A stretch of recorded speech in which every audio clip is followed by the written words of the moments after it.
Hello everybody, welcome to this session. It's an abstract session, community involvement and peer-led models. First of all, my name's Sione Crawford. I'm the Executive Officer at Harm Reduction Victoria, which is a drug user organisation in Melbourne in the state of Victoria in Australia.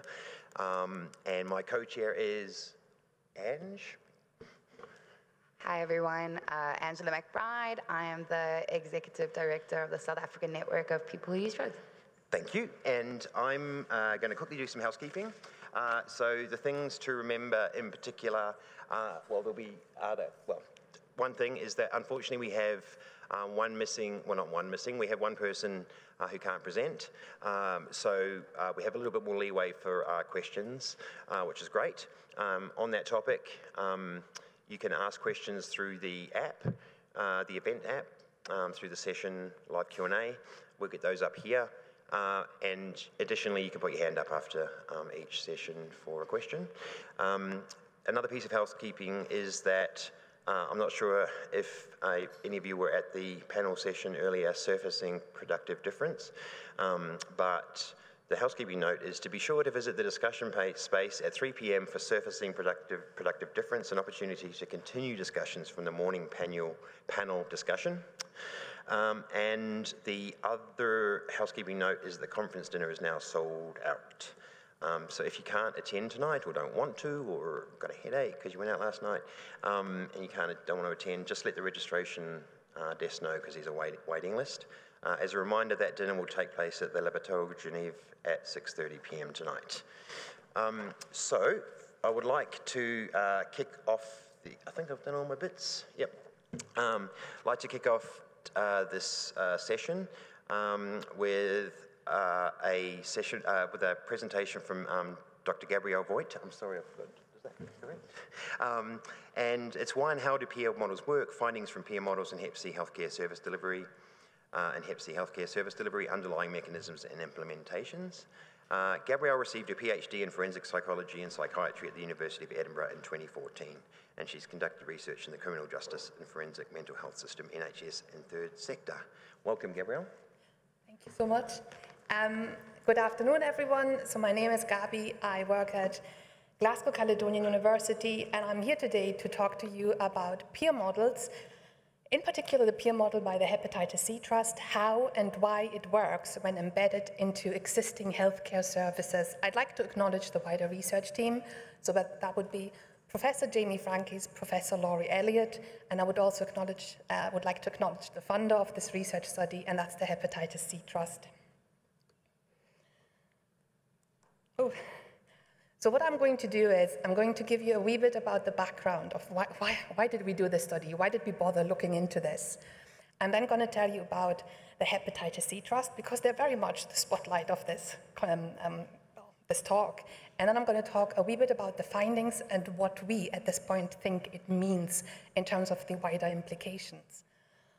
So we know in terms of background that the World Health Organization has recommended that peers, so people with lived or living experience, are absolute key. They're at the absolute center of engaging marginalized and excluded populations. So in particular, I'm talking about people who inject drugs, people who experience homelessness, people who work in the sex trade or are involved with the criminal justice system, but also migrants and traveling communities. And while this is key, and this is fantastic, peers are key, the question arises, of course, well, how do they work? What do you need to do to implement them into like an ongoing healthcare service in order to get the full benefit of having peers on your side? So we did a really brief, quick scoping review where we looked at the literature and we looked at how have papers in peer-reviewed journals and published in English, how have they described peer models when it comes to hepatitis C and peer interventions? And we identified 29 studies with our inclusion criteria. We found that across these studies, quantitative, qualitative, mixed methods, but also theoretical studies, just talking about peer models, that there are measurable, immense impacts when you've got peer workers in your intervention. And it can be anything starting from improved uptakes in terms of testing, treatment, engagement, people coming to their SVR12 appointments, but also linking people up with wider healthcare appointments.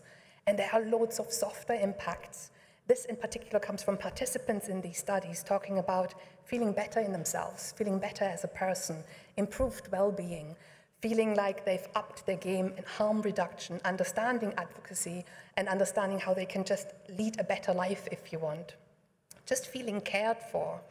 Now, in total, or in summary, what this means, all of these papers are saying peers are the best thing ever. They're absolutely magnificent, and yet none of these studies explain in any detail or do not document how and why peer models work.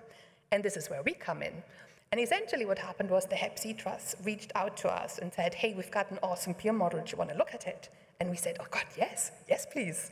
And this all started then with, the Hep C Trust being a national peer-led organization. They've got absolutely magnificent in- and outreach services across the whole of the community and prisons in England, with some parts also in Scotland and Wales. Now, there are too many sort of interventions and projects that are ongoing, but just to name some of the things that the Hep C Trust are doing, we've got the high-intensity test and treatment waves that they run in prisons, where they literally go in and over 2 or 3 days, they just test anybody who comes across their way, and in that way, really reach the population in prisons. We've got a really exciting intervention, which is like a track and trace thing, where we've got peer workers linking up to people in unidentified injecting networks, getting that person on your side, and then literally reaching, testing, and engaging everybody in that network in hepatitis C.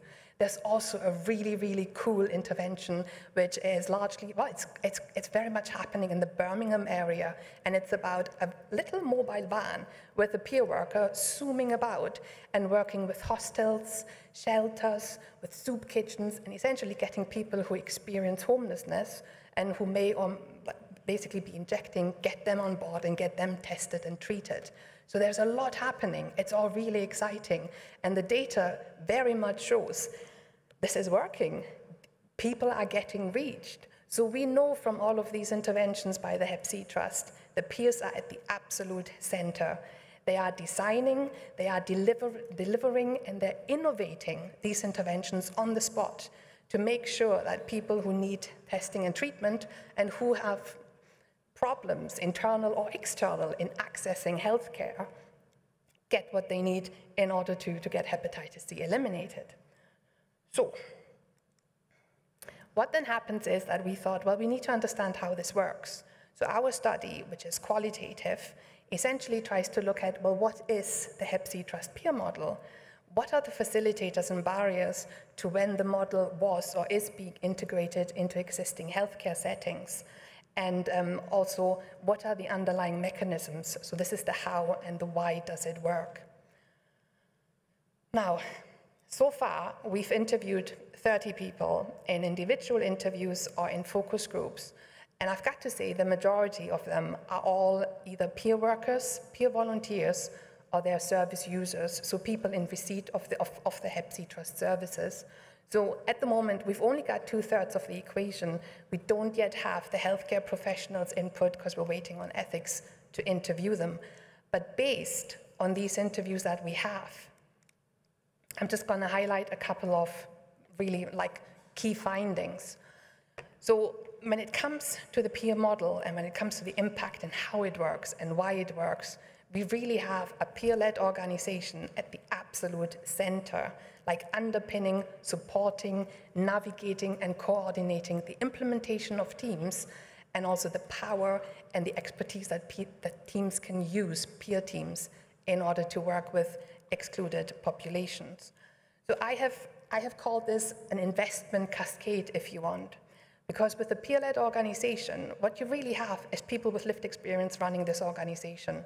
So we've got ex-service users now running this organization, and through love and care, through understanding, to really, really getting the realities of people's lives, being able to use this and essentially filter or pass the information on from the senior management in the organization to the senior management in the peer teams, to the peer workers, to the peer volunteers, and then to the service users. And it's almost like it's it's a self-fulfilling, like a self-reintegrating circle that keeps on, that keeps on going, because the service users can absolutely and utterly understand the lived experience, and they link up to it, and they trust it, and they connect with it, and that in turn makes them go with the peer volunteers, with the peer workers. It's just constantly reinforcing itself. And the greatest thing about this really is the credibility, because we've got with the peer organization that they don't just talk the talk, but also they walk the walk. So there's an absolute transparency on where things are coming from. Yet the organization is completely operationalized. So we've got the structures, we've got the protocols, we've got risk management, everything is in place, but there is this added understanding of what it is like and what it has been like for people, for example, living on the streets, or where essentially your healthcare is not your priority because your life is so full of other challenges and problems. Now, the thing, because of this organization, that I would like to talk the most about is the peer worker, really very much at the heart.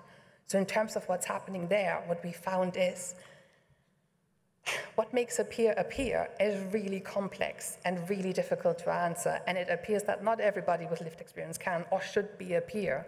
There's a very complex constellation of personality traits and attributes that should work together before somebody should be identified as a peer worker or should be let loose as a peer worker. And the aspects that seem to be most important are an ability to be empathic, not judgmental, to be absolutely honest and transparent, to have no hidden agenda, but also to have perseverance, to be resilient, persistent, and to be consistent. So service users over and over told us that what impressed them the most about peers was the fact that they kept on coming back no matter what.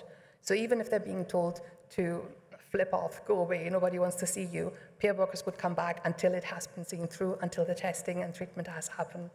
And service users did appreciate that and very much respected it. Now, this persistence and this understanding of what you need to do in order to get people on board, this credibility, was very, very much in peer workers as well as service users' data.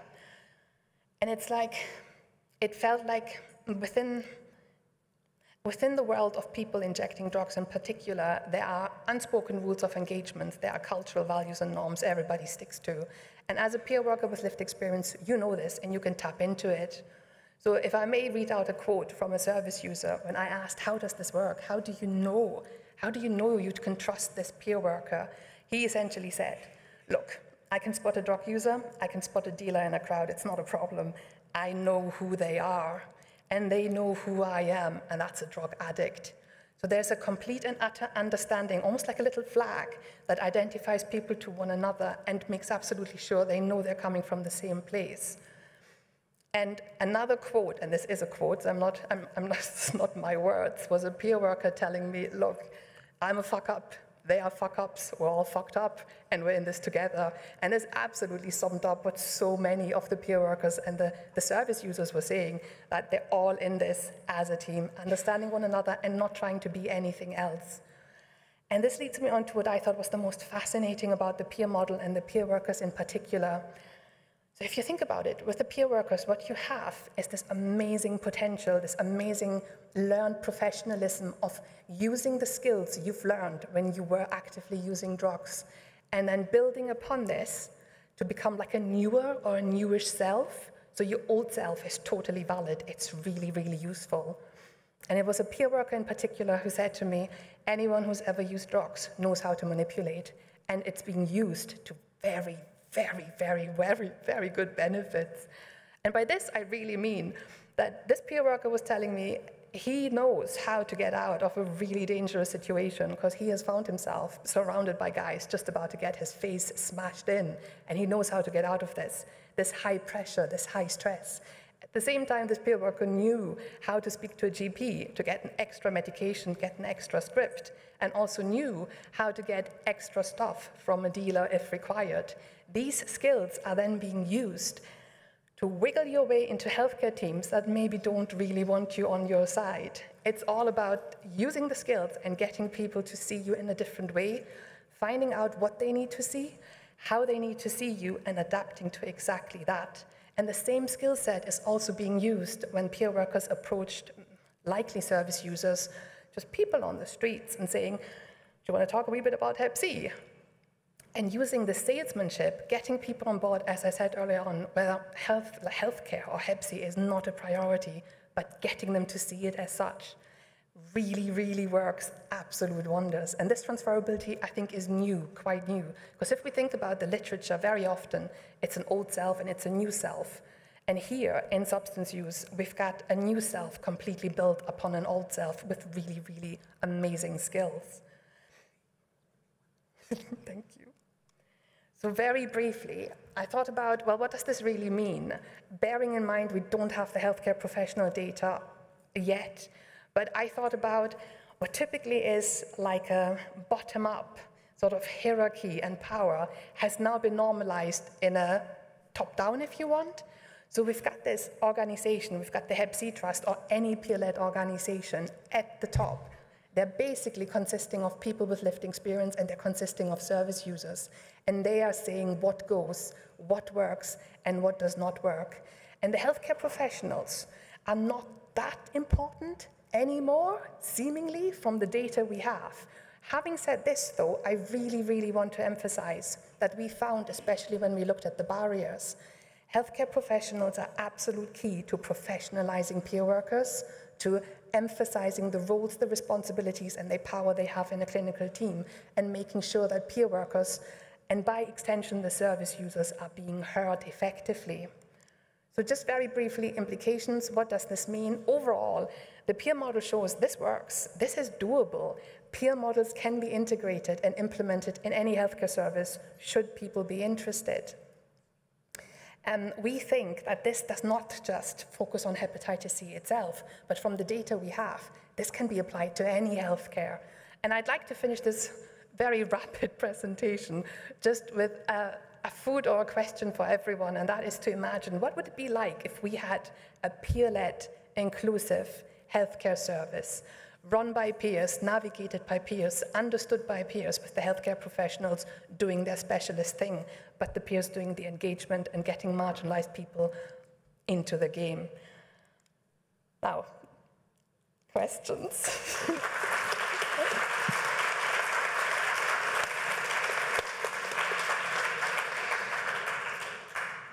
We have one question from the app, and are there any questions from the audience as well? We've probably got time for two. Matt, and then I'll ask the question from there. Hey, I know one of the things the Hep C Trust has worked with in the UK is the fact that a lot of the peer workers are people from recovery backgrounds. And I know that one of the journeys has been how do they then expand their peer work team to also include people who are active drug users? Did you have a sense of that in your research about the different qualities and roles that people who have lived and living experience bring to the work?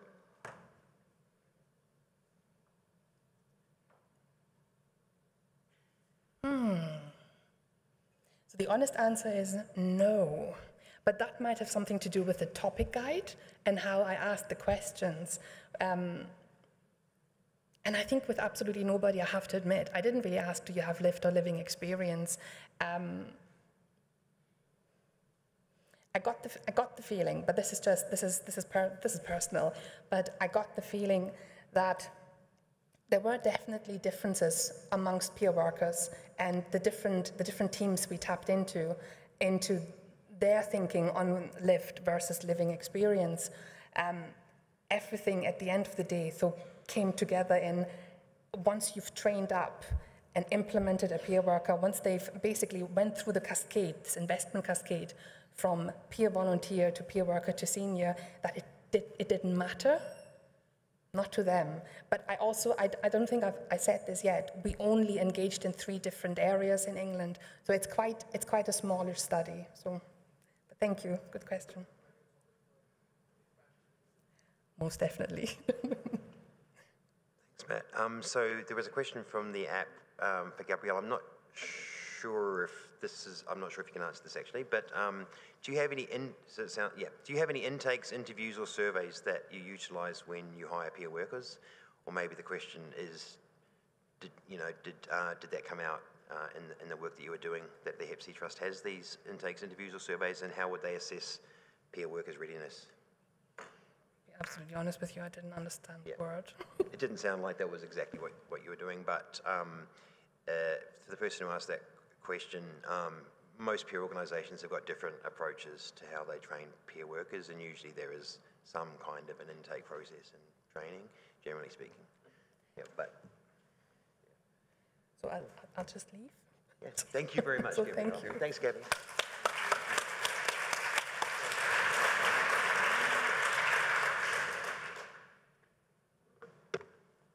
Hi, everyone again. Next up, we have Dr. Sophia Bartlett. Dr. Sophia Bartlett's research investigates the intersection of sexually transmitted and bloodborne infections with incarceration, substance use, and digital exclusion. She is the senior scientist for STI-BBIS at the British Columbia Centre for Disease Control and adjunct professor at the University of British Columbia. Over to you. Thank you, Angela. I'm really pleased to be here today to share this with you on behalf of my colleagues and my friends who've all been part of this wonderful project that we refer to as TLC. These are my disclosures, and I'd also like to begin by acknowledging all of the people with lived and living experience of incarceration, substance use, and houselessness who've participated in TLC, especially the people who participated in the interviews, which I'll be sharing some of the results from with you. And I'd also like to thank Nicola Gale and Amrit Tawana, who did all of the data collection and the data analysis for the evaluation, which I'll also be sharing in this presentation. And also acknowledge all of the Unlocking the Gates Services Society staff, who are the ones that actually do all of the work. So mobile phone plans are extremely unaffordable in Canada. It is so bad that reducing the cost of cell phone bills was one of the Trudeau government's election promises in 2019. And in 2022, they announced that they'd been successful at reducing the cost, but in 2023, we found that Canadians were still paying almost more than anywhere else in the world for cell phone plans.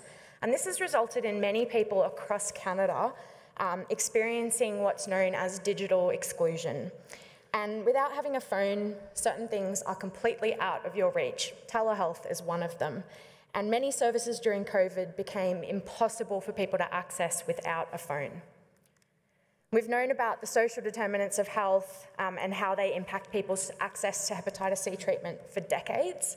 But rather than the social determinants of health becoming less prominent, we're now adding new ones. Digital literacy and digital access are becoming more and more recognised as a key determinant of health. We all know this, and we've heard it repeatedly at this conference. Traditional models of healthcare are not able to meet the needs of some populations with respect to hepatitis C care. The largest gaps in hepatitis C care in British Columbia are experienced by people who are incarcerated, people who inject drugs, and people who are experiencing houselessness or unstable housing. Many people label these groups as hard to reach. However, the services themselves are often hard for these populations to reach, and the health system lacks the resources to meaningfully address this. In order to improve access to hepatitis C treatment, equity-enhancing interventions are needed to break down barriers and make services more accessible. The solution that we've come up with to address this is TestLink Call, or TLC for short.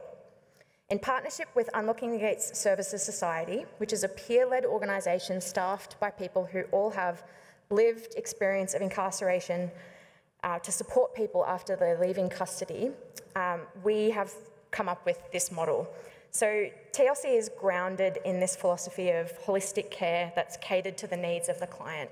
They're not like a lot of other services that are funded in the healthcare system where they have a box that's their mandate and they have to stay within their box. TLC, Unlocking the Gates doesn't have a box. They have clients who they've been supporting for 5 years. They have clients who just need a ride to the ferry, and that's all that they're going to get, and anything and everything in between. TLC itself is a quality improvement project with the aim of increasing access and uptake of hepatitis C treatment among people diagnosed with chronic hepatitis C infection who are either released from custody or unstably housed or currently using criminalised substances. And we just refer to this umbrella of people experiencing criminalisation. In Canada, people who are experiencing houselessness are criminalised. So what people receive in TLC is a free smartphone. A smartphone is really crucial there, it's not a flip phone, with a 6-month unlimited talk and text plan. They then receive connection to a peer health mentor through Unlocking the Gates, and with the Unlocking the Gates peer health mentors then support them to access care. The cell phone is theirs to keep after the 6 months is up. We actually replace many phones that are lost or stolen if clients are continuing to engage in care. And there's no requirement from the program for a client to start treatment before they receive the phone. This phone isn't an incentive, it's something that people need in order to access care. So what we're actually doing is creating a bridge for people. So I think it's really, really important that we recognise that these equity-enhancing interventions where we're giving people something that they don't have, they're not incentives. And the phones are also preloaded with a lot of phone numbers. So we provide phone numbers for all of the public services that are available, the 211 service.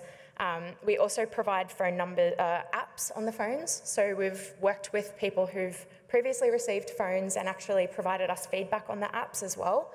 And one of the apps in particular is an overdose prevention app. So people who are using drugs alone can use the Lifeguard app and it will alert 911 if they don't respond.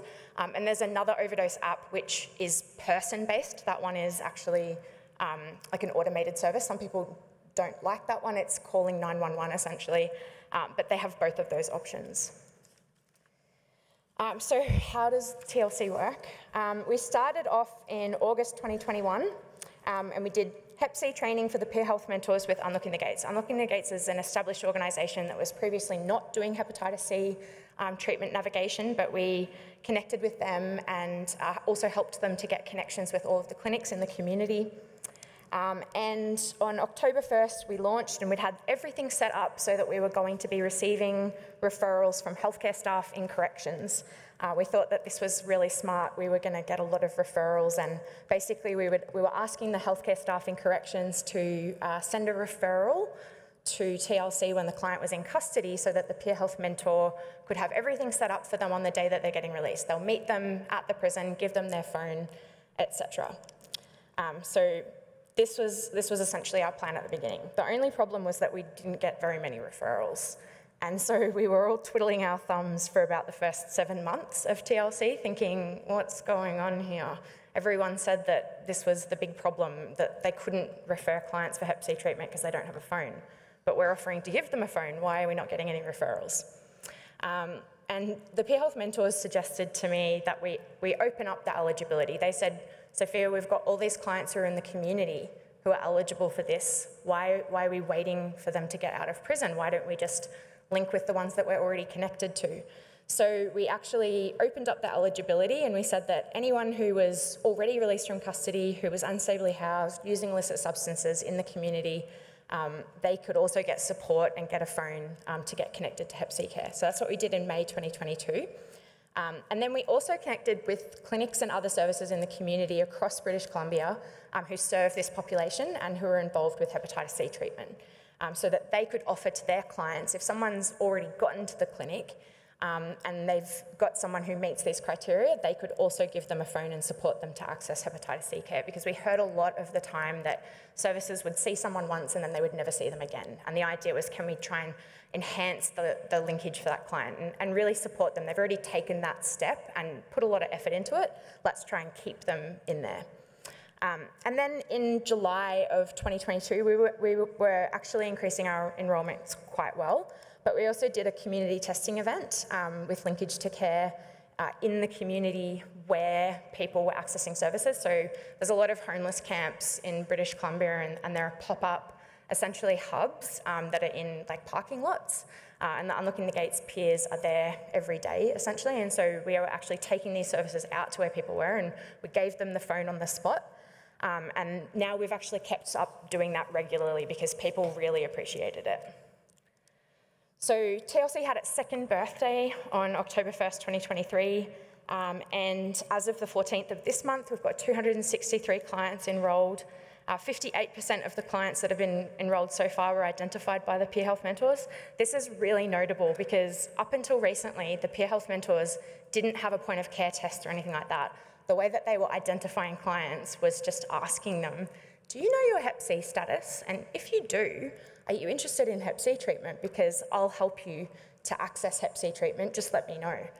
And of the 150 clients who self-reported that they knew their Hep C status and it was positive, all of them were hepatitis C antibody positive. Only 5 of them ended up being RNA negative. Now, British Columbia does have very high coverage of hepatitis C testing. We estimate that 95% of people living with hepatitis C in British Columbia are diagnosed. But I think there are other settings where approaches like this could be potentially beneficial. And we often hear that having access to point of care tests and things like that isn't always easy.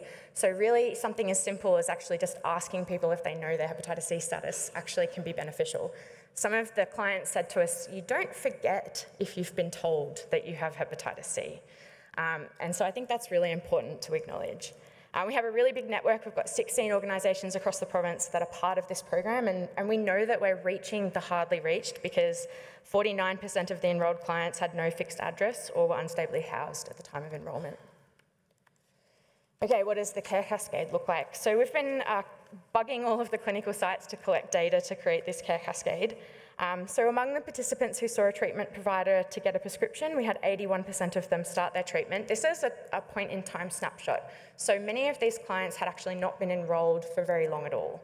So it doesn't truly reflect exactly the sort of long-term outcomes that we would expect.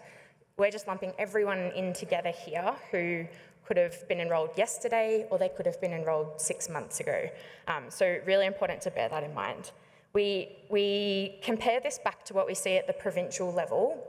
In British Columbia, we see 59% of people who inject drugs have started hepatitis C treatment, so we think we're doing substantially better than the status quo. We looked at factors that were associated with progressing through the care cascade, and we saw that the odds for completing blood work among people who were enrolled directly from a clinic was higher compared to the clients that were enrolled directly through the peer health mentors.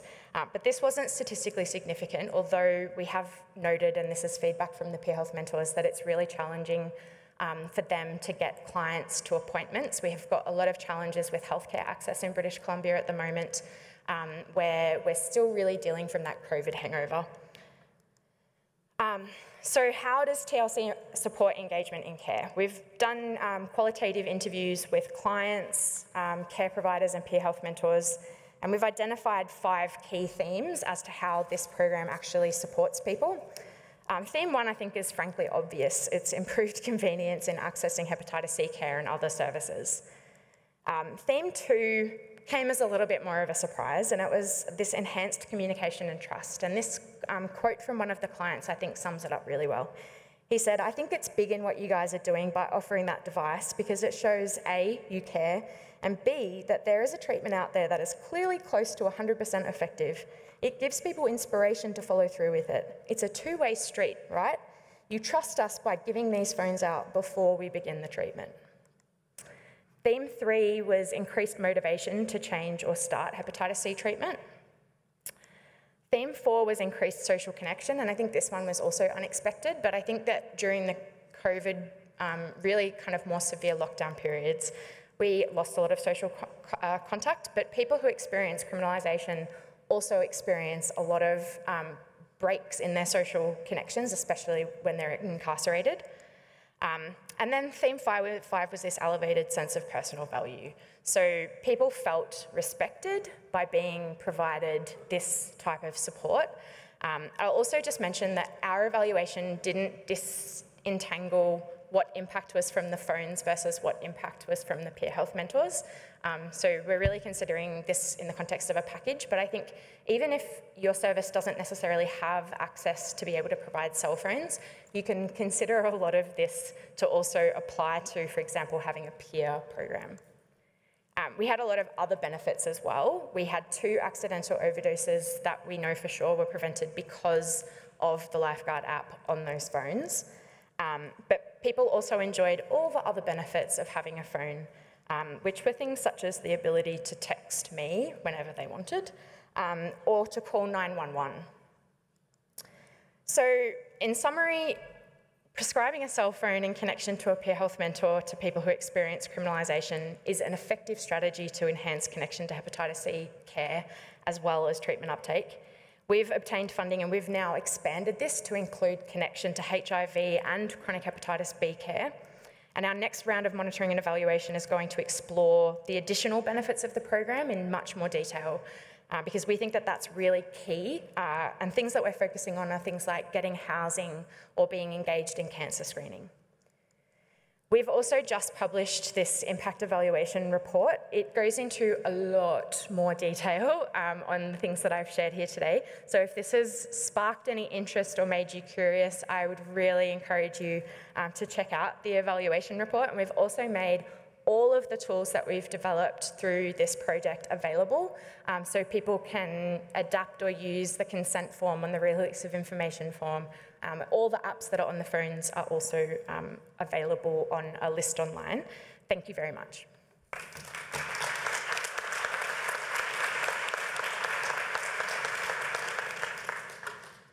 Thank you so much, Dr. Bartlett.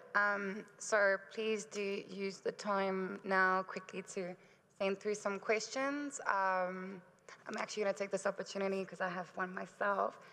How do you manage, is there an insurance policy, or how do you manage if phones are lost or stolen?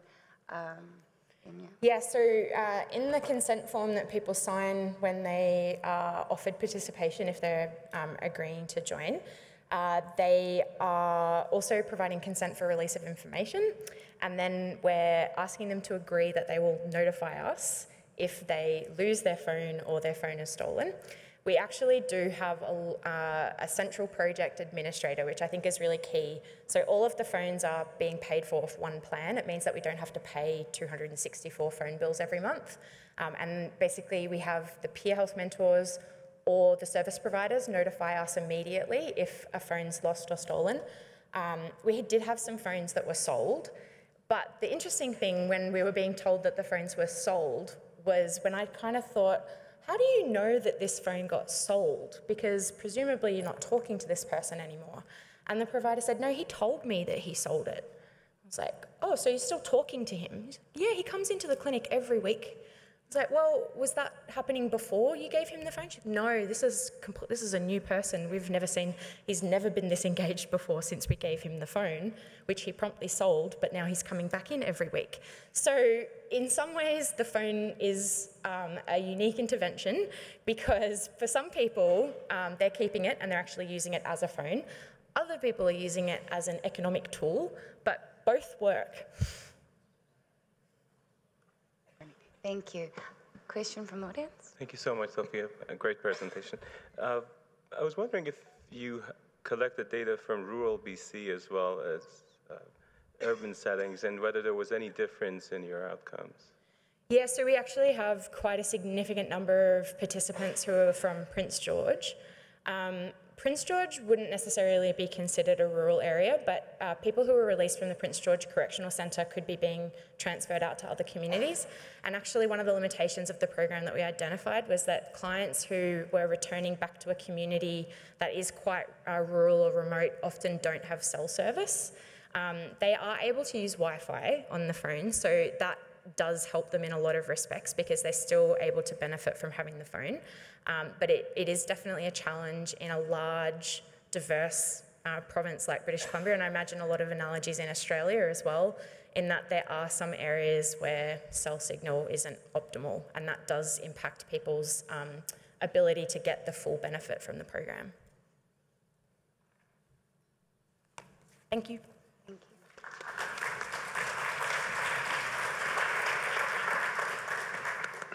Excuse me. Thank you. So the next speaker is Charlotte Munro. So Charlotte is from Ontario, Canada, and is coming in by Zoom. I think it's all going to work well. And they're a graduate of the Child and Youth Program worker at Fanshawe College, currently enrolled in the Indigenous Social Work Program at Laurentian University, and as a person with lived experience, Charlotte has presented at conferences, co-authored opioid-related research publications, and advised on drug policies. And if Charlotte can hear me, this is like a 3-minute presentation with 2-minute questions. Fortunately, we have a little bit of extra time, Charlotte, so if you need to go a little bit beyond that, we'll be fine. So feel free to take up the whole 5 minutes, and we'll still be able to get questions in. So I'm a part of the Lived Experience Advisory Group, which is part of the ODPRN's opioid-related research in Ontario. Okay, let me see here if I can change this. I'm not sure what that did there, but anyways, okay. So our objective here is to learn the process of developing a system for involving people with lived experience in drug research policy. This is important because it provides meaningful, active engagement with persons with lived experience, ensures the perspectives of people represented in data are heard, and increases relevance and value research, supports effective dissemination of findings. So the ODPRN established they formed the Opioid Drug Observatory in 2017, and then under that was the Lived Experience Advisory Group that was formed as a subcommittee. So I'm included in that. There's about 10 people that are part of this group, and we meet on a monthly basis and get to work on projects research related to opioid use. So the purpose is to ensure relevance in a research program from the perspectives of people that are directly impacted by the research finding and resulting policies, to participate as research team members on specific projects, provide feedback on initial research findings and their potential impact on people with lived experience, and advise on dissemination strategies and materials for research. So my role would be to demonstrate or use my personal perspective in developing and influencing policies, projects, and initiatives, provide experience of geographical variation in access, demonstrate leadership and increase personal empowerment, challenge prejudice, discrimination, assumptions, stereotypes, and judgments, and create change that benefits those affected by opioids and inspire others to advocate for change. The recruitment process was an informal poster that was sent out, and then phone interviews were held, and then individuals were chosen based on their demographic location and I guess relevance of eligibility. So yeah, we meet bi-monthly, and then the OODO steering committee meetings, they're optional for those to participate in. That's a semi-annual virtual meeting.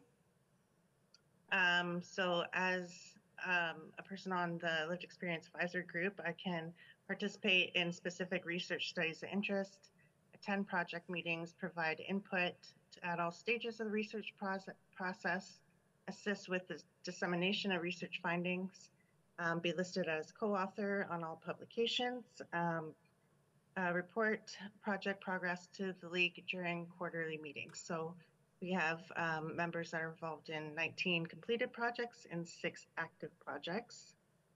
We are compensated for our time with an honorarium at $25 an hour, and that includes meeting time, reviewing material, and anything else that's involved in the projects or the meetings themselves. So we have a constant contact person as a facilitator that we are able to reach at any time.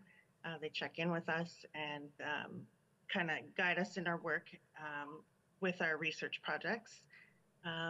So the value of this would be engaging people with lived experience throughout the research process is a feasible and effective way to ensure that research related to substance use disorders and overdose crisis is relevant, impactful, and has clearly captured the implications for people with lived experience as well as policy, the public, and the future research. For myself, the benefits are developing a personal sense of purpose, improving self-confidence and self-esteem, validating my personal opinions and views, transforming painful experiences into positive solutions, feeling heard and valued as a person, building relationships with others with lived experience and developing personal networks, and improving personal understanding of policies and their systems. And that concludes my presentation.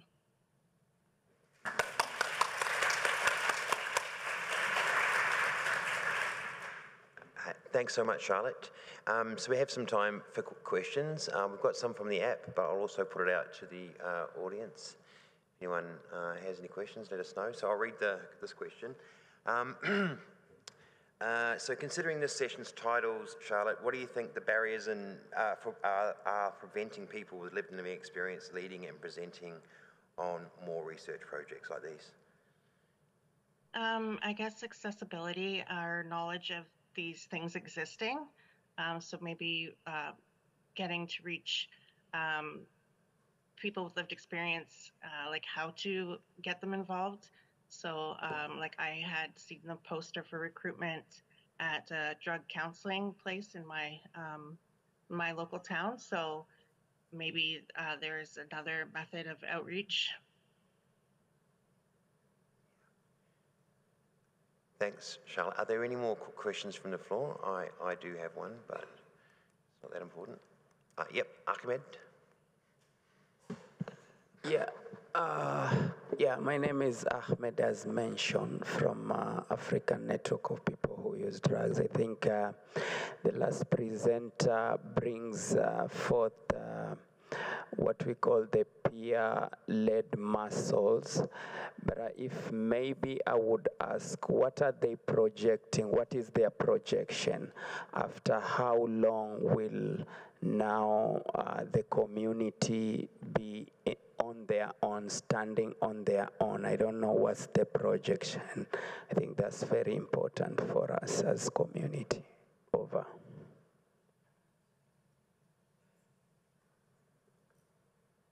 I'm not sure if you heard that, Charlotte, but I think, and correct me if I'm wrong, Ahmed, one of the question ultimately is, how long do you think it will be before the community can stand on its own feet and do all these projects by themselves? Do you think you have an answer to that quite tricky question? Well, there's a lot of research component stuff that is, not of our expertise. So I don't know if this would be a group that would be doing something like that on their own. However, we do bring forth research topic ideas or concerns that we have in our community and what we're seeing with drug use and that. And so they are listened to, and they can be turned into projects. Okay, hey, thanks so much, Charlotte, for your presentation. I'm sorry about the technical stuff at the start. Maybe one more round of applause for Charlotte before she goes. Thanks.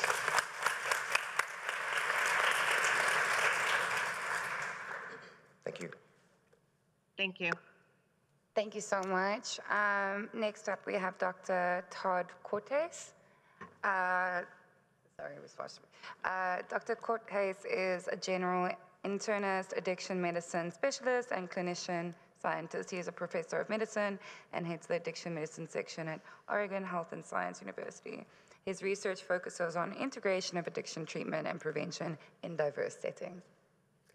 Thanks so much, and thank you for the invitation. I'm very excited to present what was really the platform for all of Oregon's other peer interventions. It started with the peer recovery support specialist, improving access to harm reduction services.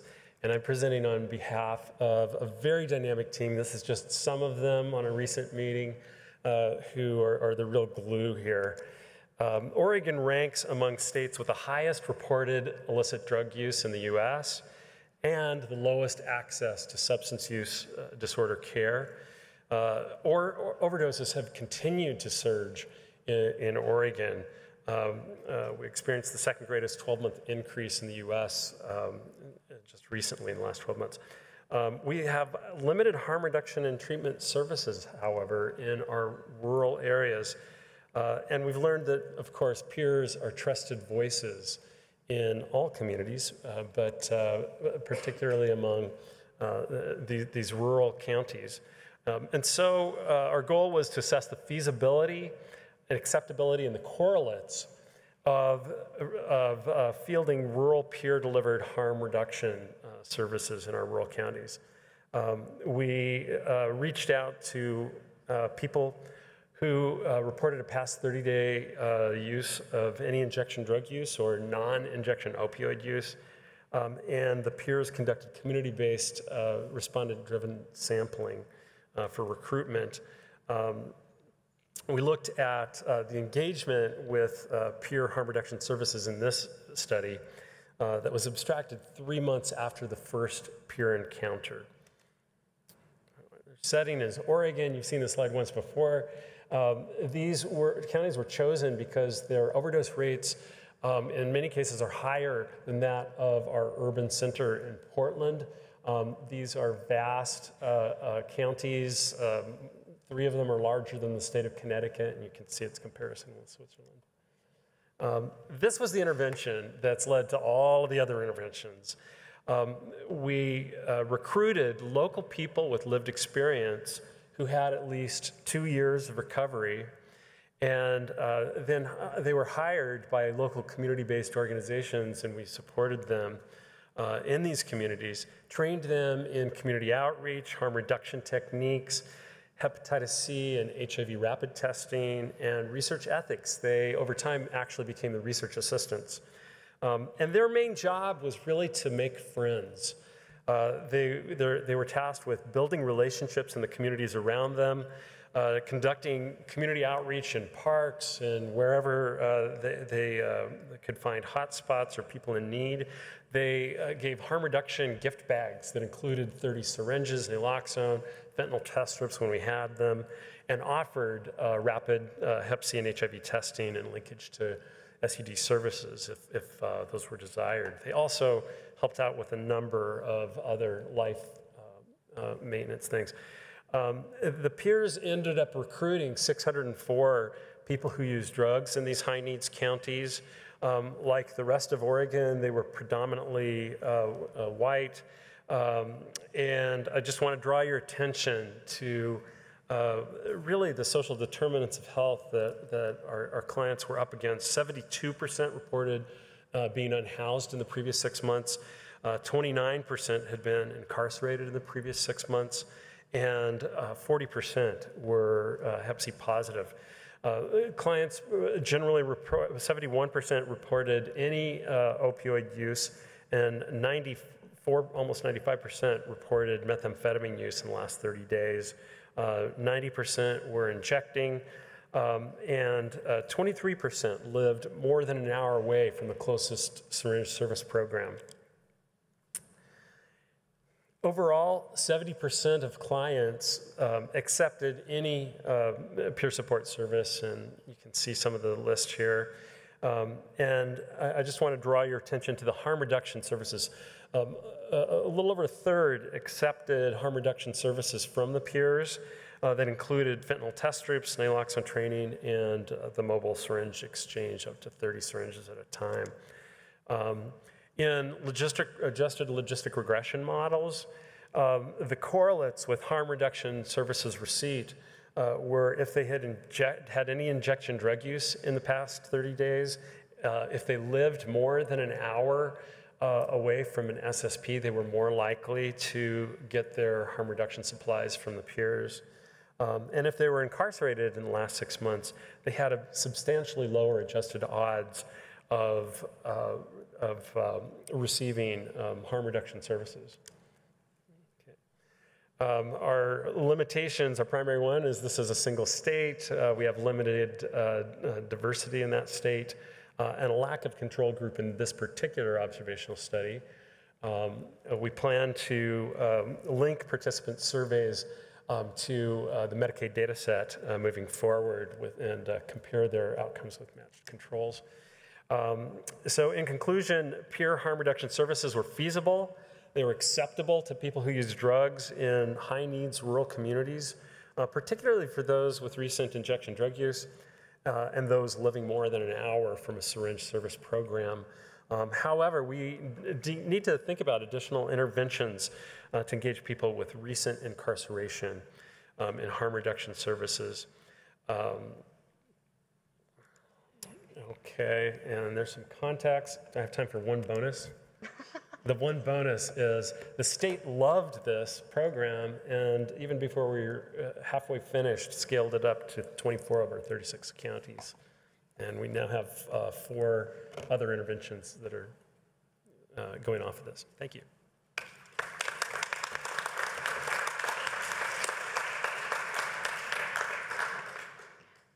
Thank you so much, Doctor. We have 2 questions that are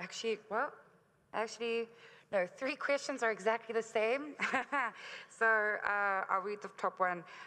Is there a reason for employing people in recovery in a harm reduction service rather than opening it to peer workers who use and may have more connections to people they are working with?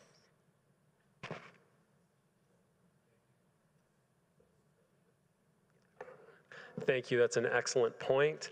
And we were very committed to reciprocity in our peer initiatives, meaning that we wanted to pay them. And the way we paid them was getting them certified through the state of Oregon's community health worker plan. And as part of that certification process, the state required 2 years of recovery.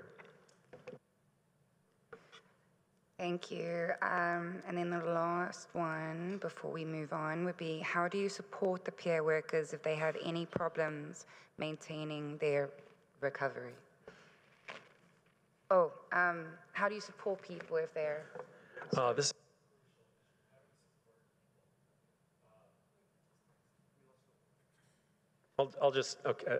do we support people who are doing this essential community-based work?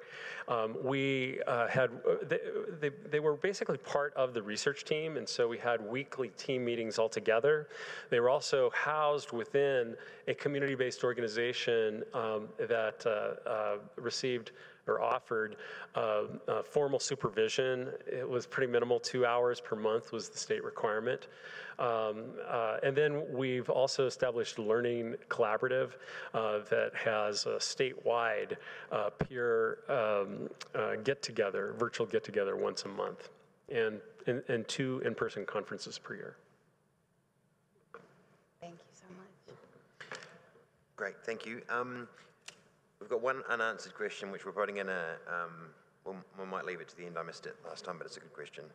But we'll maybe leave it to the end and ask everyone for their opinion, or ask the panel, or ask, whoever wants to answer it can answer it. Sorry. I'd like to welcome Brandon Marshall, thank you, to the stage, or up to the rostrum, and he's going to speak about the effect of peer-led emergency department-based behavioural intervention on opioid overdose, an RCT, and he's a professor of epidemiology at Brown University School of Public Health. Welcome. Thanks so much. I'm thrilled to be here. I only have a few minutes, so I'm going to be quick.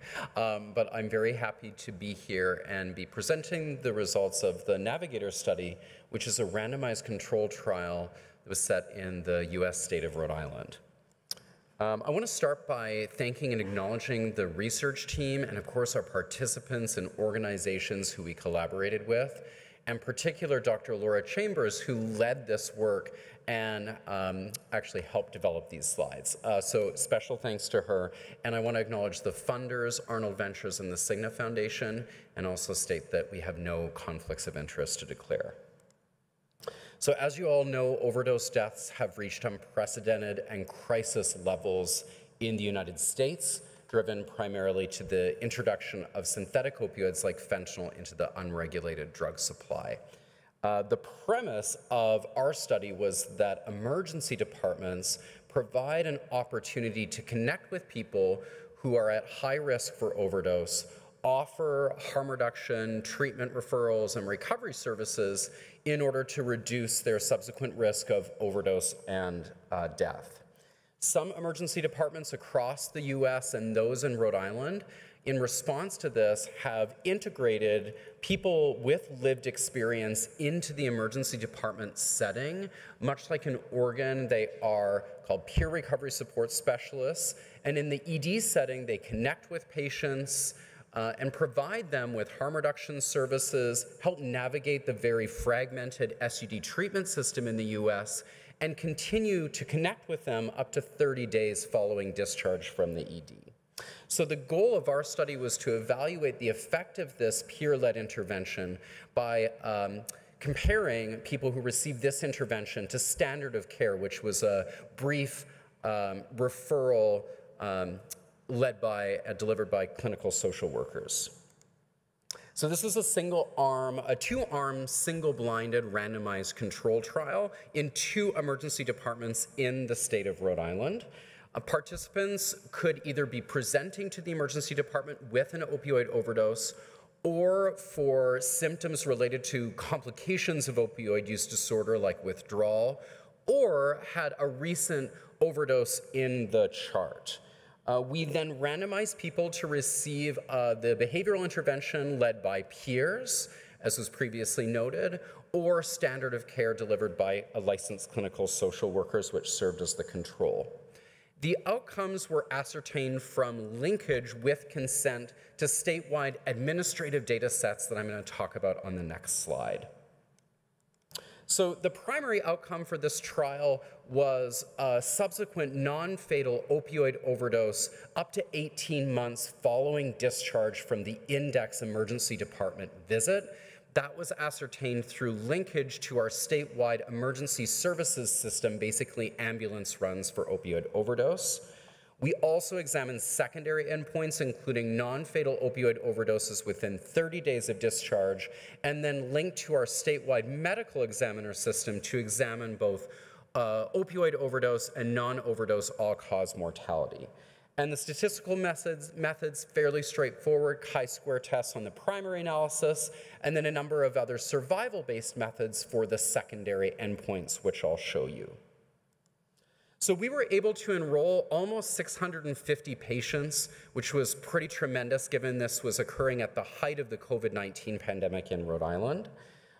Here are some of the demographics for you, pretty much reflecting the characteristics of people at risk for overdose in the state of Rhode Island. I want to highlight that about 2/3 had a lifetime history of overdose at baseline, and just under half were presenting for care in the ED because of an opioid overdose. And the baseline characteristics between the 2 arms were generally balanced. So within 18 months, we found that 25% of participants randomized to the intervention arm experienced a non-fatal opioid overdose, compared to 29% randomized to the control arm, a difference which was not significant. This graph shows you the cumulative incidence of time to first non-fatal opioid overdose stratified by arm, blue for control, red for the intervention arm. We did find that the cumulative incidence of non-fatal opioid overdose was lower in the intervention arm, but that difference was not statistically significant. Just a few secondary outcomes for you. We found that 6% of participants died within 18 months of recruitment, 70% due to opioid overdoses. The mortality rates between arms were similar, and these are the results from the adjusted Cox proportional hazard regression model on the secondary endpoints, showing reductions in 30-day non-fatal overdose, opioid overdose mortality, and all-cause mortality in the intervention arm compared to the control, but the differences were non-significant. So just to wrap up here, we did find that 1/4 of people experienced a non-fatal opioid overdose within 18 months of a discharge from the ED, showing that this is a critical time to engage people who are at risk for subsequent overdose and death in our state. We did find that overdose and mortality risk were similar, potentially with a marginal benefit towards the intervention arm. One limitation I do want to highlight is that we were unable to determine what proportion of participants maintained contact with a peer recovery support specialist following discharge. And we're working on obtaining that data now, hypothesizing that those folks may have experienced decreased rates of overdose and death. So that's all I have for you. Feel free to email me with any questions, and hopefully there's time for one or more now as well. Thank you.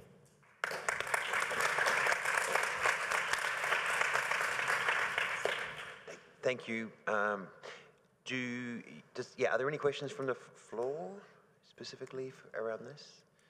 I had one question which I think that you sort of answered. I guess it was just a quick précis of the model. Like how long were people in touch with the peer workers after they were discharged?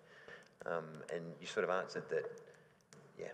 Yeah. So the folks working in the emergency department aimed to maintain contact with participants up to 30 days following discharge from the ED, unlike social workers who deliver just a brief intervention at the time of the ED visit.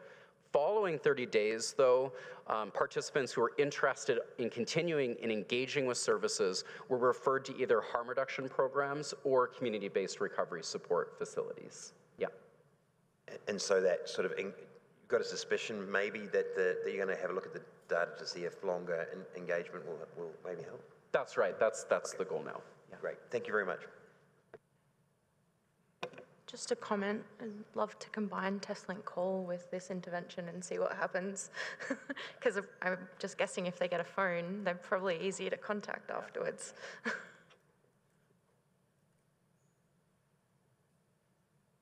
Thank you. All right. Last but not least, we have Mr. John Gibbons. He has 6 years experience in case management, case finding, and linkage to care for inclusion, health populations such as people who inject drugs and people who experience homelessness. He has extensive experience as a peer researcher and is involved in projects that aim to increase knowledge in inclusion health. Thank you very much. Hello, everyone. First disclaimer, I'm not John Gibbons. My name's Julian. I'm a nurse. I work for the Find and Treat team. We're a Pan-London inclusion health team, and John Gibbons is currently backpacking in India, but we worked together for the past 10 years, and this is based on his work. And essentially, it's called Return to Care Project. He's been working on this kind of work for about 6 years or so now, but this particular project was the last couple of years, essentially re-engaging people who are Hep C positive, who had a Hep C positive result, but they were just lost in the system, lost to follow-up, essentially. So very quickly about our team, we're a Pan-London mobile outreach team. We do things like, we've got a TB van, so we go around and do chest x-rays for people with potential TB. We do vaccinations. We've got quite a large vaccination team, which increased during COVID, unfortunately. And we do some cardiovascular assessments. This is all point of care work in the community. I'll be presenting some of that data tomorrow. And we've also got bloodborne virus teams. So that's where this work is nested in. And this is essentially, this is Hep C elimination cache that we kind of stretch to uncover other stuff. We try and make every content count. You know, we're making a hole in someone's finger, take some bloods. We might do a Hep B HIV test. We do syphilis. We do some targeted STI testing in industry-based sex workers as well. But the Return to Care project essentially, these are pathology and surveillance systems that have an RNA positive result on someone, and there's no treatment episode recorded. So it's a peer-led service, and John has developed this over the past couple of years, and now we have 2 or 3 people, he has 2 or 3 people working with him. We receive referrals from individuals who are positive from services such as Hep C services, from drug treatment services, from GPs, etc. And the main magic, I'll be a bit slightly sarcastic, the first bit of magic is actually we phone them up using a mobile. A lot of people get a phone call from a withheld number. I don't know about you, I hardly respond to them. It's followed up also by a text, and also the main magic is if and when they do actually pick up, it's a peer or someone with lived experience that's going to be chatting to them, speaking normal. If that doesn't work or the phone's dead, there's a systematic way that we search through these clients and try and find them. We use NHS Spine, which is a central database of people who are registered for healthcare in the UK. St Mungo's host a homeless database, which has got some information about people where maybe sleeping rough, etc. And there's our contacts with other service organisations like the Hep C Trust, for example, or drug and alcohol, or housing charities. And then we go out and about, and there's a bit of searching, word of mouth, and finding people. So when we censored this data, it's about 12 months worth of data, about 650 people have been referred. It's now up to low 800s. Based on that subset, there's about 2/3 were contactable. So just remind you, these are people that have been lost to follow-up previously, so we can still find 2/3 of them. Half of them have been treated. That's fine. We can retest them if they've got some current risk, or we can update their treating records and leave them be. But about a third remained RNA positive, essentially. And unfortunately, about 12% were dead, and that's clearly there's a lost opportunity. If we could engage them earlier with healthcare, then maybe we had a better outcome. Plenty of people still using heroin and crack. No, not like big problem or surprise there. Alcohol dependence was common. Quite a high FibroScan score. I think these people they've been lost from the system for quite a while. They've just been left. And actually, why I find this more interesting, well, there's two strands for this I see in populations. Some are in homeless accommodation, which is being paid for by some part by the state, so they should be contactable. About 10% are in prisons. Again, they should be contactable, but they haven't been. But about a third are in long-term accommodation. And quite a lot of these go down to their risk was quite a while ago. They may have forgotten about their colourful past, and all of a sudden they get a phone call out of the blue about having a Hep C diagnosis. One particular woman, her risk was about 25, 30 years ago. She's got kids. She's not in recovery or anything like that. She's just doing her stuff, not in any services, and she wouldn't have been picked up otherwise, and she was lost. Very surprised to get the phone call, but went through treatment fine. Anyway, basically, trust me, the outcomes were really good. I had to write it on the back of my hand. That basically, 2 people failed treatment, about 1.5% people are lost to follow-up, and pretty much 60% have either started treatment or completed it, and the other 40% are actually pending community assessment. And what that goes into this seamlessly goes into our community assessment arm. What is nice about this is the person that has phoned you up and reminded you or has given you your positive result would be the same person that would go out and do a community assessment, deliver your medications. And there's on your top left there, that's Indrajit, a colleague, doing assessment. It's some guy that was housebound. He couldn't get out to the drug service, which you went out the drug service, you could literally well, not literally, you'd have to have a good throw, but you could actually throw the medication down the room, but they just don't do any outreach. He's in the 4th floor flat, he couldn't walk, he just couldn't get out. There's John in the middle, and then Indrajit on our new toy, which has got an electric bike, which has got GeneXpert FibroScan, all with gear, so we can outreach a lot more. So the idea is that it seamlessly goes into a patient-centered community treatment model. I think that's it. There's a picture of John, I think, on the last slide. But anyway, thank you very much for your time, and all the best.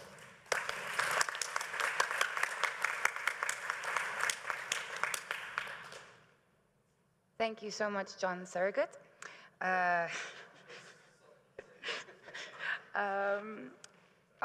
Do we have any questions? I think you've got one. No new ones. Sani? I've definitely got a question. Yeah. And then, Hasn't come through yet. yeah. Okay. Do you want to just ask it? Okay. We haven't got it up yet.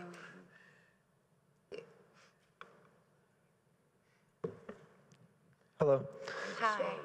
My name is Ian from Portland, Oregon. The question's for everyone on the panel, but I've observed in the field we value the experience of peers very high, but the pay is usually on the bottom end of the spectrum. And so I'm curious to hear what your recommendations are for changing that gap. Yeah, totally agree. Hep C Trust is better. These NGOs, they're more nimble. They can work with people, they can smash those barriers. I work with the NHS. John, for example, I mentioned who should be presenting here. He's got no basic education. He just flew through stuff, but he's amazing. He's flying. And I've had to fight to get him to a level of a newly qualified nurse. He's reasonably happy. Well, he's not very happy with that either. But that's within the NHS structure. And that's really hard. So we have quite a high proportion, nearly half the people with lived experience in our team. I don't know whether they cope with living experience, but that's another issue. Well, it's not another issue, that's a similar issue. But that half, great proportion, they're all in the lower sort of pay levels. So I totally agree. It's a struggle. I haven't got any answers. I'm constantly trying to fight to try and get him promoted to what would be, he manages a team, he leads a project, he follows people through, and I think him and others deserve a better professional career pathway if they choose to go that way.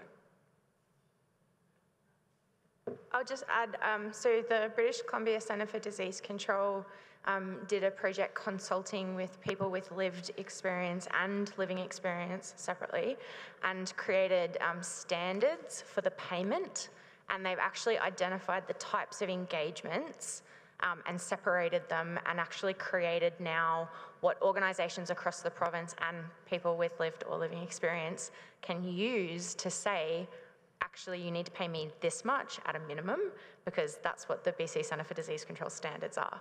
So there are kind of policy levers that organisations can use. I will say that the guidelines do not cover long-term employment. They cover short-term or sporadic engagements, but I think that we have noticed a really significant improvement in satisfaction with payment after the guidelines were implemented. Yeah, thank you for raising that issue. It's so important. We see that in Rhode Island as well. Peer recovery support specialists are paid less than other first responders, like emergency, fire, police, for example, who are dealing with overdoses. Unionizing is one potential solution, right? That's been discussed in the community, I believe, and could be one way to address this really pernicious and problematic issue. I think the other point I wanted to raise too is that we've done some qualitative work led by a colleague showing a lot of stigma and discrimination that these folks experience in the ED setting from medical staff. So it's a challenging environment for folks to work in when they're dealing with both being underpaid and then facing existing stigma from other clinicians and professionals in these ED environments. Yeah. Thank you so much. I think we're actually just going to move on to some other questions. You're welcome to corner the other speakers on the way out. I think there was another question here. Yeah, I think a version of this question might have already been asked, but I'm interested to hear from the panel, the whole panel. So when I hear the words peer-led, I assume that we're talking about people who use drugs and that might not be like former users, that there aren't sort of those barriers that come with weird arbitrary time periods and things like that. It's no criticism, by the way, sorry. For anyone, I get that there are different types of services and things that are not in your control, but I think of peer-led as being us managing the services and having control over what they are. And I was wondering if any of you have experience with those kinds of services, and if so, what the differences are between them that you think? I think I'd definitely pass it to Mo on this, because we talk a lot about the difference between an organisation like Unlocking the Gates, which is led by people who have lived experience. Go ahead, Mo. Okay. Yeah, so my whole organisation is peer, from the executive director, the board, everybody who works for me. I do 2 years out of the system and 2 years clean. Number one reason why I do that is because I never wanted somebody who has 6 months clean to go work with this population and go back out to addiction. So when I started this program 16 years ago, that was one of my biggest fears, is losing somebody back to addiction, especially in Canada. It's a death sentence, basically, if somebody relapses. So, but yeah, peers is, to me, I don't think somebody who's not healthy can help other healthy people. So my organization is 100% peer, what's very unusual. So. Thank you. In the scale up of Oregon Hope, we're now fielding interventions at 16 community-based peer organizations. All but one are peer-led. We're really running out of time, and this is a complex thing, but do you want to quickly say something, Matt? Yeah, just to react to that, I mean, I run a peer-based needle and syringe program with active drug users, with the local drug suppliers. We do Hep C engagement through that network. And actually, if you're working with people who are actively using drugs, we're actively using drugs, so you're not setting us up to use. We're already using, and we're using those connections to work with our community. And I find this 2-year barrier really off-putting. It's like, I was a general manager and a professional head of drug services working in the NHS for 10 years before I publicly came out and told people I was a drug user. Before that, nobody knew I was a drug user, even though half my staff were employed as drug users. So, but they never assumed that the general manager and the professional head of services was also a drug user. And I just sometimes think we need to open up our thinking a little bit. I agree with you, Matt. And I also would say that it also, Unlocking the Gates is unique because they are specifically working with people who are leaving correctional centres, and part of what they do is drive very long distances to pick people up from prison and then drive them to court or drive them to probation and parole. And so it's very, like, I don't think this is a black and white thing. I think we do have to have acknowledgement that people who are actively using can and do very successfully work in peer roles and in non-peer roles, in professional roles. So I think both can be true. It's just really important to think about the entire context that people are in. But you have a really valid point. Thank you so much. We're not going to take any more questions because we've run over time, but please take this break afterwards to chat between each other. I know there are still some questions that were put in the chat. Please do find that person and ask them. I don't know, Sione, if you want to add? Other than thanks very much.